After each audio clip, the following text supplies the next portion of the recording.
마이크 켰대 해야 된다. 네, 차관님 소규모 마을 하수 처리 시설 건 질의 좀 드리도록 하겠습니다. 예. 500톤 미만의 소규모 하수 처리장이죠. 공공 하수 처리장 설치되지 않은 농어촌 마을의 생활 하수를 처리하기 위해서 실시되어 있는 겁니다. 2007년부터 올해까지 해당 사업에 약 2조 4천억 정도가 투입이 됐고요. 총 3,387개소의 소규모 마을 하수 처리 시설이 설치를 지원했습니다. 앞으로 10년 동안 약 3조 원 696개소를 더 설치할 계획입니다.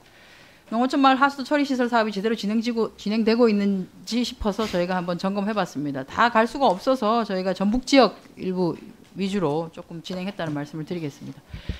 쭉 화면으로 보시겠습니다. 전북 임실 연화마을 하수처리 시설입니다. 9억 들었고요. 2009년에 설치됐고 20톤짜리입니다. 출입문 시건장치 안 돼 있고요. 들어가 봤더니 방류수 없습니다. 아예 흐르지 않아요. 적산 유량계인데 시설이 제대로 가동되고 있으면 방류수 기록이 되어 있는데 방류수 양이 아예 없습니다. 장치가 가동이 되는지를 보기 위해서 기계 조작판을 수동으로 바꾸고 전원을 켰는데 장치가 가동이 안 돼요. 봤더니 전원이 아예 끊어져 있어서 전기 자체가 들어오지 않습니다. 폭기조도 전혀 작동하지 않고 있었고 9억짜리 시설 그냥 관리되지 않고 방치되어 있는 상태입니다.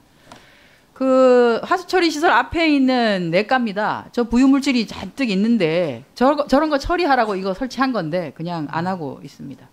임실 방길지구 마을 하수처리 시설 10억 들었습니다. 2010년에 설치했고요. 역시 시건장치 안 돼 있고 방류수 없고 방류수조 내부 깨끗합니다. 아무것도 없습니다.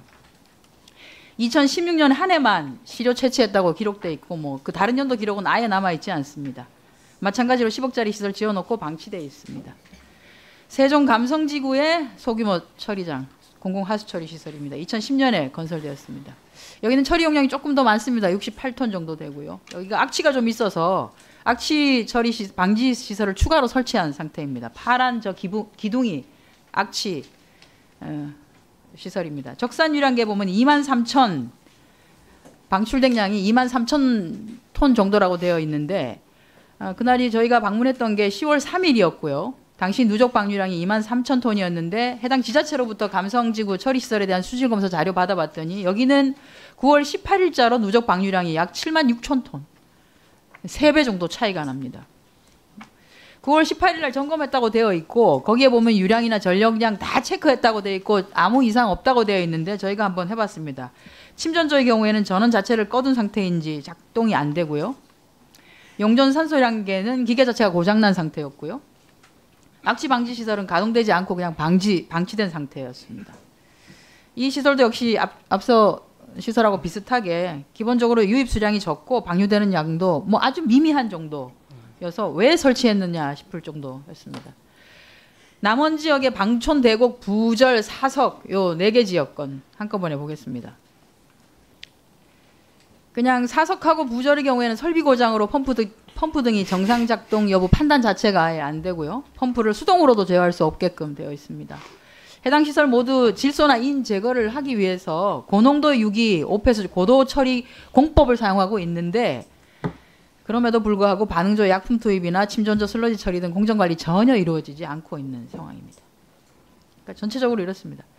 이게 지금까지 2조 4천억 정도가 들었고요. 앞으로도 3조 정도 한 10년 동안 더 하겠다는 계획이고 매년 또 시설 관리비도 들어갑니다. 근데 이게 그 해당 지자체도 이게 지자체 매칭 펀드죠. 국고 지원해주고 지자체에서 일부 대고 해서 매칭으로 운영을 하는 건데 드릴 말씀은 도서 지역을 포함해서 시설 전체에 대해서 전수조사를 좀 하실 필요가 있는 것 같다.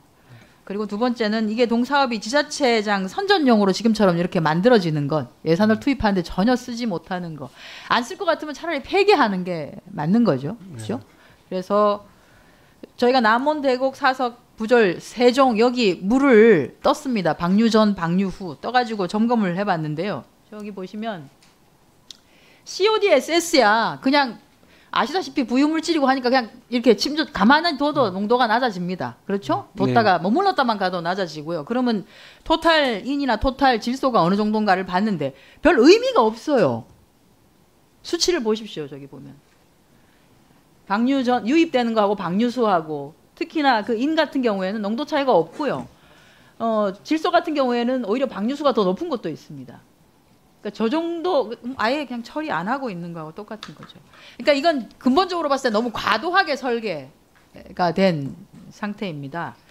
이제 과거 환경부에서도 검토를 아마 하다가 말았을 텐데 다음 거 보여주세요. 지금은 왼쪽에 있는 방식 아닙니까? 그죠? 각각의 그러니까 행정구역 단위별로 해서 하수 정비 계획을 별도로 처리장을 다 이렇게 만들고 있습니다. 네. 근데 이게 아시다시피 자치단체 장들이 다 과도하게 설계해서 실제로는 아무 쓸모 없게끔 저렇게 만들고 있습니다. 그래서 저렇게 할 게 아니라 저거를 하수 정비 계획을 모아서 한꺼번에 처리할 수 있는 방식 이것들을 고려할 필요도 있다고 보십니다. 제가 말씀드린 것처럼 도서 지역을 포함해서 실제로 사용 여부가 쓸모가 있는 건지 없는 건지에 대해서도 검토를 한번 해볼 필요가 있고 향후는 어떻게 하실 건지 답변을 좀 해주시기 바랍니다. 네, 그 위원님 지적하신 것처럼 그 소규모 처리 시설에 그 문제 있다는 걸 저희들 그 공감을 하고 지난 4월부터 저희들이 그 실태 조사와 개선 방안 마련 연구 용역을 추진 중에 있습니다. 그 위원님께 지적하신 것처럼 지자체장의 관심은 설치 쪽에 더 관심이 있고 그 유지, 그 운영 유지는 조금 관심이 떨어진 게 사실입니다. 그 이유는 그 국비 비율이 좀 다르기 때문에 그렇습니다.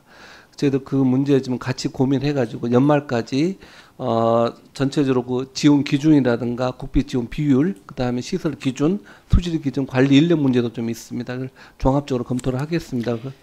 제대로 운영되게 하시려면 사실은 저 하수 처리 시설을 제대로 운영할 수 있는 기관을 뭐 환경공단이든 수산공사든 아무튼 그런 거를 좀 할 수 있게끔 모아서라도 해줄 필요가 좀 있고요. 지자체에 다 맡겨놓으니까 그냥 시설만 마치 무슨 공약처럼 이거 하기로 했습니다라고 해서 그냥 짓기만 하고 그 다음부터는 아니 무슨 국비를 본인들 돈이었으면 저렇게 쓰겠습니까? 진짜. 그 위원님께서 이야기하신 것처럼 그 수교별 연계 처리 방안 같은 경우도 저희들 같이 한번 검토를 하겠습니다. 그래서 전체적으로 그 농어촌 하수 처리가 제대로 될 수 있도록 그 방안을 금년 말까지 다시 한번 검토하겠습니다. 검토해서 보고해 주시기 바랍니다. 네, 그렇게 하겠습니다.